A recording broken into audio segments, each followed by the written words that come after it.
Hello, everyone. Welcome to my predictions for the 2021 WWE Royal Rumble. And more importantly, hello to the One Wrestling News page on Facebook. So let's get into our background for the pay-per-view. It is going to be held at Tropicana Field in St. Petersburg, Florida. No attendance because this is going to be the Thunderdome experience. Yours truly is actually booked a little bit of a reservation for 9 p.m. on Sunday. So I'm hoping that's when the men's match is starting, because things are certainly going to get interesting.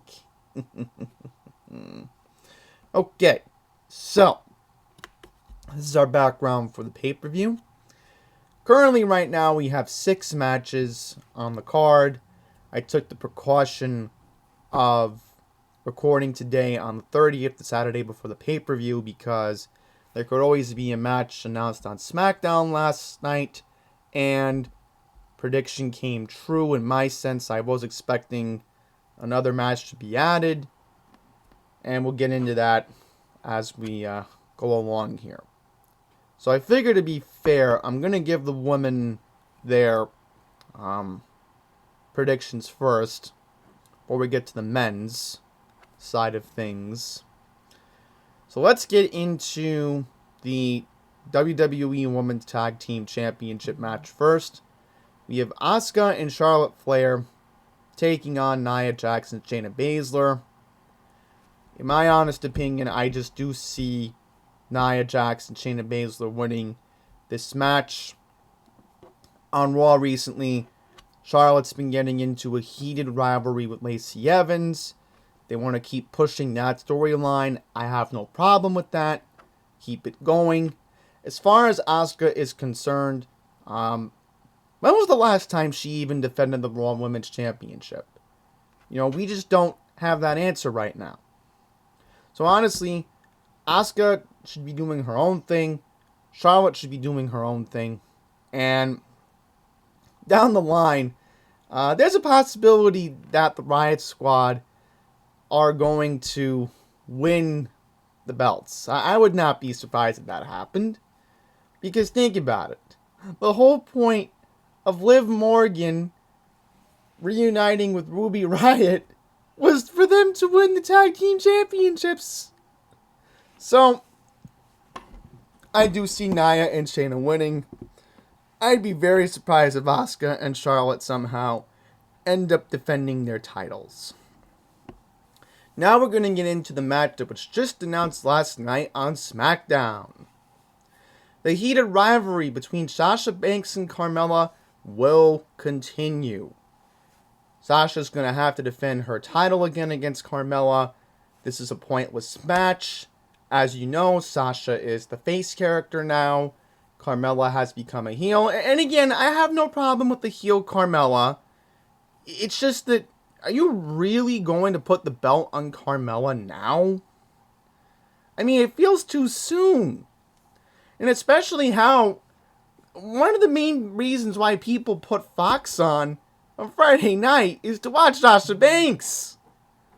You can't just take the belt off Sasha Banks. So Sasha's going to defend. As far as me seeing a match for her at WrestleMania in April, I think she's going to have a match. I just don't know who the opponent's going to be, but I just think Sasha's going to win. That's just how I feel going into it. Okay. Now we'll get into the Women's Royal Rumble match. So, as of the 30th at 11:30 a.m. Eastern, currently right now we have 13 entrants in this match.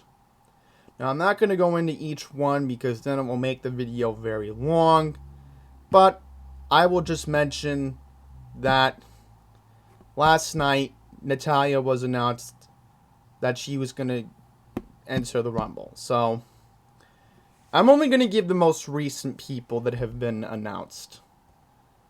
So I'll get into the other people on Raw last night that were announced.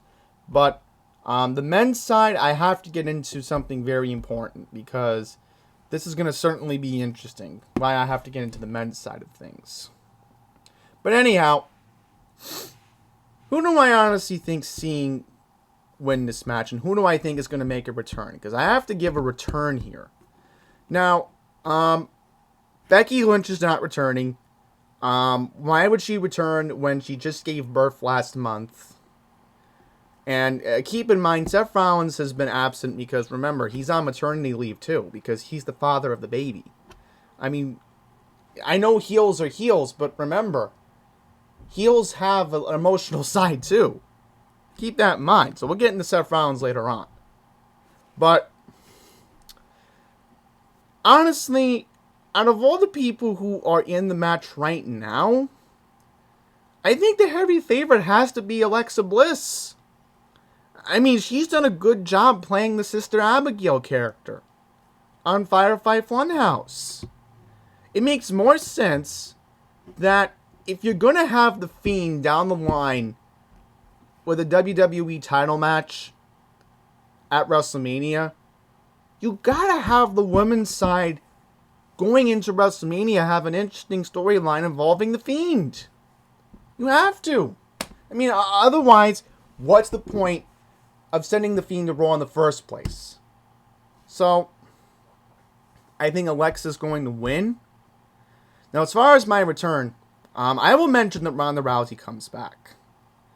I don't know why. I just think that maybe down the line they want to have Ronda face Charlotte one-on-one. I don't know when that's going to happen, but there is a chance that maybe something happens where Ronda ends up going to SmackDown and maybe she faces Sasha Banks. I mean, anything's possible. You know, WWE can come up with a clever storyline to send Charlotte back to SmackDown along with Ronda. Anything's possible.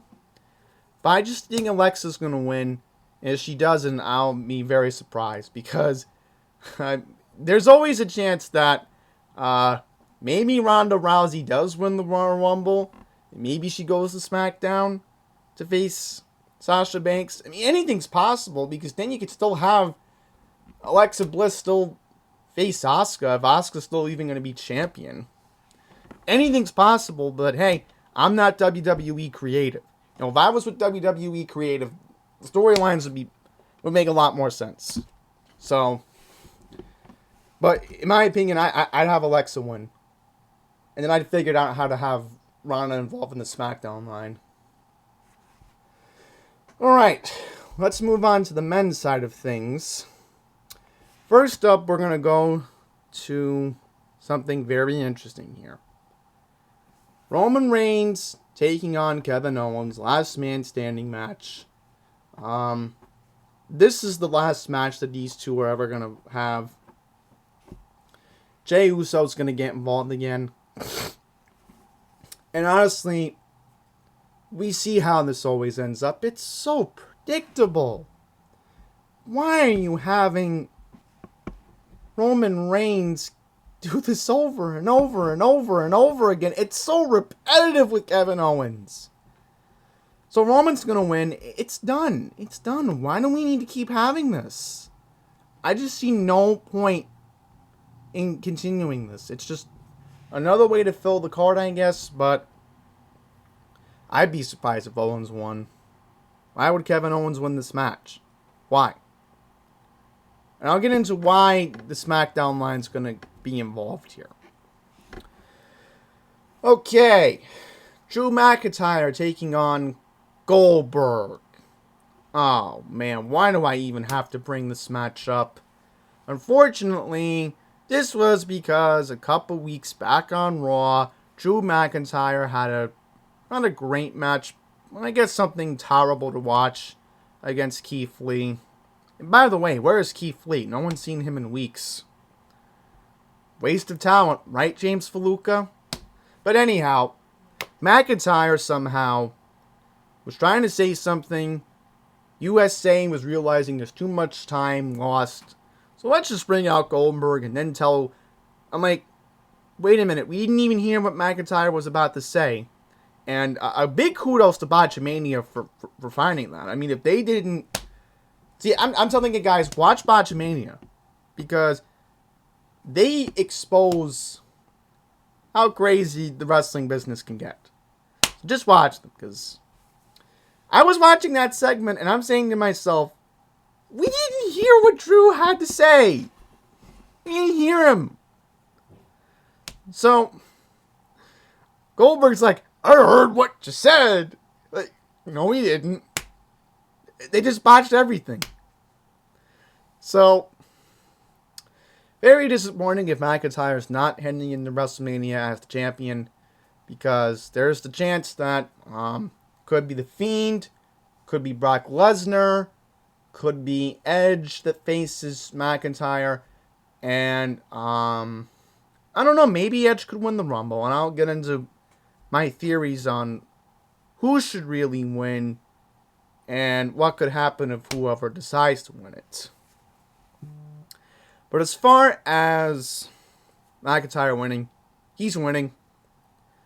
I mean, imagine how many disgusted people are going to be in the Thunderdome if Goldberg wins again. Because no one really wants to see Goldberg as champion.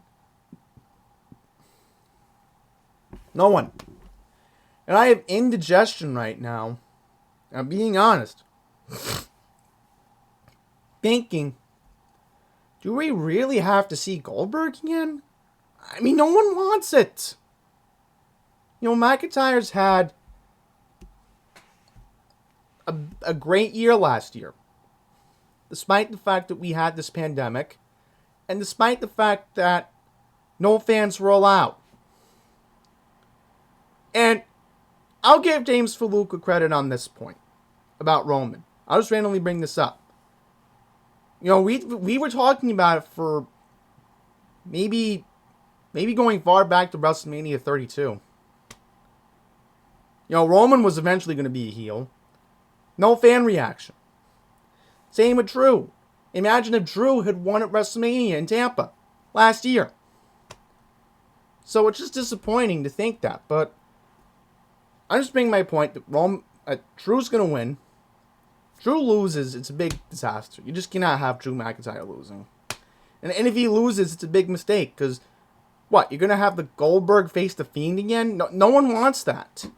I don't want to see that either. So, let's hope Vince McMahon doesn't screw this up.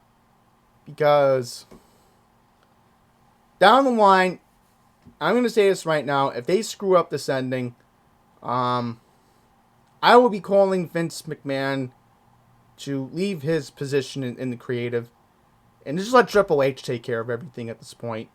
Because at some point, Triple H is going to have the company. It's not a matter of when, but not a matter if, but when Triple H gets control of WWE. Because he's going to get control. It's only a matter of time.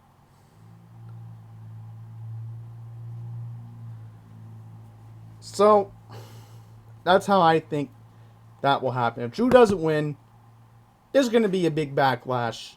And you'll see it on Wednesday night when more people watch AEW. You'll see. You'll see. Alright, last but not least, we're going to get into the Men's Royal Rumble match. Now, this is a way they could technically preserve everything. And do what's wrong, what's right. And they've done this once with Daniel Bryan. We'll get into him right now. So Daniel Bryan's in this match. And I will mention that last night on SmackDown, they announced 4 people that were going to be in the match. So, King Corbin, Rey Mysterio, along with his son Dominic, and then Braun Strowman. So I kind of was expecting Braun Strowman to be in this match. And right now we have 21 men in the match. As far as women, we have 13 entrants right now as we speak. I'll just randomly mention that as far as SmackDown is concerned, I could see Io Shirai entering the match. from NXT. Because right now, Io is supposed to have a triple threat match at TakeOver 33 next month. So, that'll be interesting. Because Io's been having a great run as champion over on NXT. I gotta give her a lot of credit. I could maybe, on the women's side of things, see... I know this is going to be my wild card pick. And again, I'm just somebody who sees it as it goes. But I could see Rhea Ripley entering the women's match as well. I could see it happening. Now, as far as the men's side of things from NXT, Adam Cole will probably enter this match. There could always be a slim chance that Pat McAfee gets involved in this too, on the men's side of things. Just as my little bit of an imagination can go here. Oh, and the women's, as I said, I could still see Ronda coming in, but there's no way Becky's coming off maternity leave. But I do see Becky coming back later this year. I don't know when it will happen, but something tells me Becky Lynch is coming back sometime later this year. Just not this month. But as men's side of things are concerned, I know a lot of people are going to bash me for this, but I think I'm going to announce who I think the biggest entrant will be in this year's Royal Rumble. And his name is John Cena! Yes, unfortunately, I'm thinking John Cena is going to enter this match. Now, is he going to enter at number 30? I don't know. I really don't know. I can't say right now. I'm just going with craziness. Oh, yeah, right. I have to be fair. I have to pick a number 1 and a number 30. Okay. Women's side for number 1 right now, I'm going to go with Mandy Rose.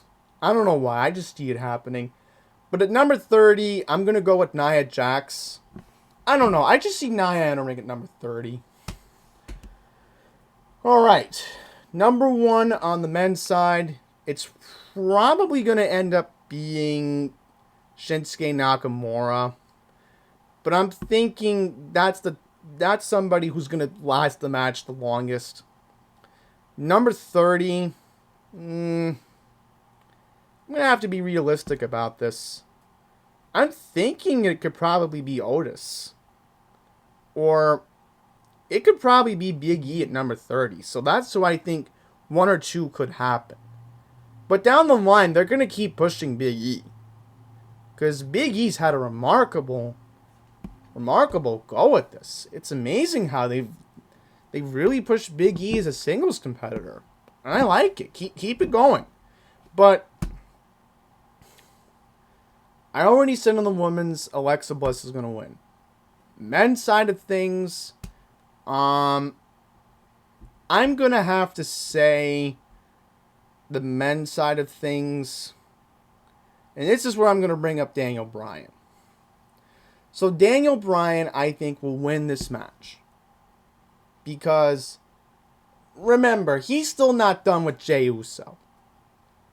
So, they're probably going to keep that going for the next couple of months. I'm thinking Daniel Bryan will win.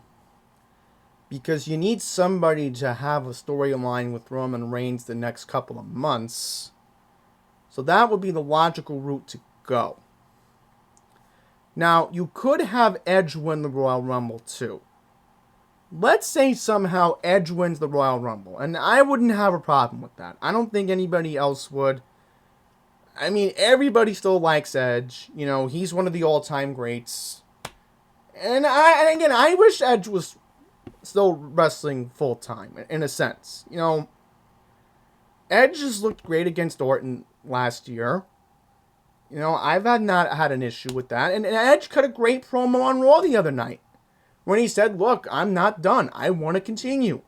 And if Edge feels that at his age that he can keep going. And I will mention that, you know, Beth Phoenix is fine with him competing, then, if Beth Phoenix is encouraging it too behind the scenes, then let Edge continue. I would not have a problem with that.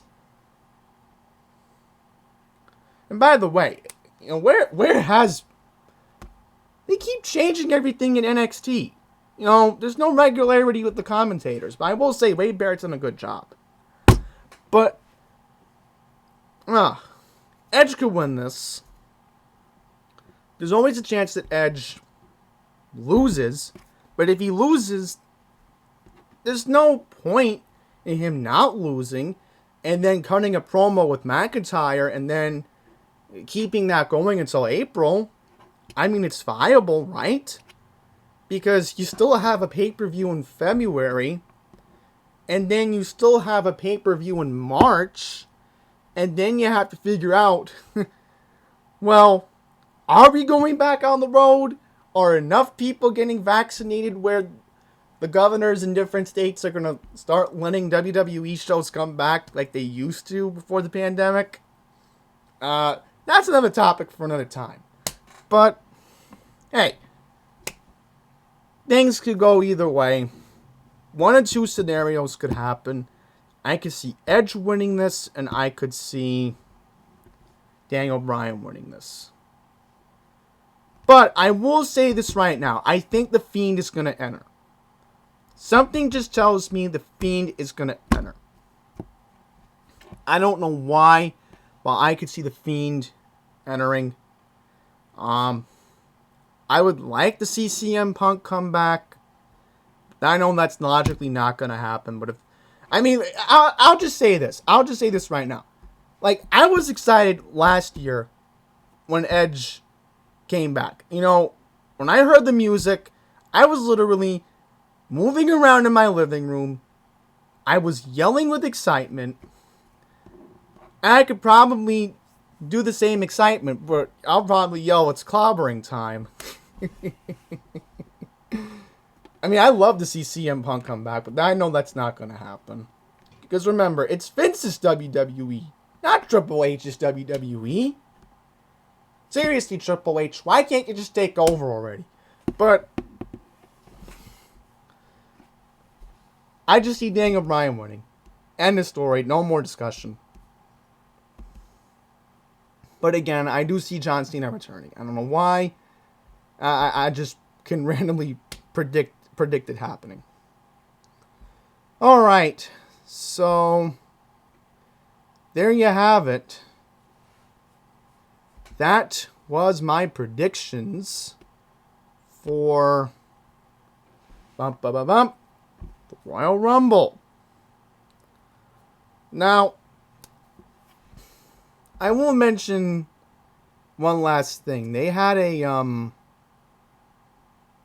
pay-per-view in India, and they aired it over there a couple days ago, featuring a couple of the Indian superstars from NXT. I don't know, just they did it for their Republic Day on the 26th. And was domestically distributed to the United States. Very interesting. I was just randomly looking this up for fun. But before I wrap everything up, a couple explanations. I'm wearing this robe because it is so cold in New York City. Like, my house can get really drafty. And I'm getting hot right now as we speak because I'm all fired up for Royal Rumble. I'm all fired up. So I was wearing the robe because it's very cold. We haven't had this type of cold weather in 2 years, since 2019. And I got a little cold now. I'm all fired up for the Rumble. Especially because the Super Bowl's not till next week. And we're doing Andy Plays with it tomorrow. So, we'll bring that up.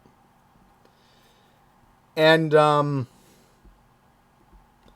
next pay-per-view will be on the 19th next month for Elimination Chamber. And I will mention that if you are watching on the network tomorrow, pre-show will be at 6 p.m. Eastern. Pay-per-view will start at 7 p.m. Eastern. So, look for me in the Thunderdome because I will hopefully be there at 9 p.m. Because that's what the email said. I should be live sometime around 9 p.m. And I really hope I'm going to be... I really hope I will be in the Thunderdome during the Men's Royal Rumble. Keeping faith. Because it would be stupid if you let off the pay-per-view with the men's match. You know, that's going to upset a lot of people. So with that, we'll wrap everything up. Thank you all for watching. Enjoy the show tomorrow. Till the next one, please take care.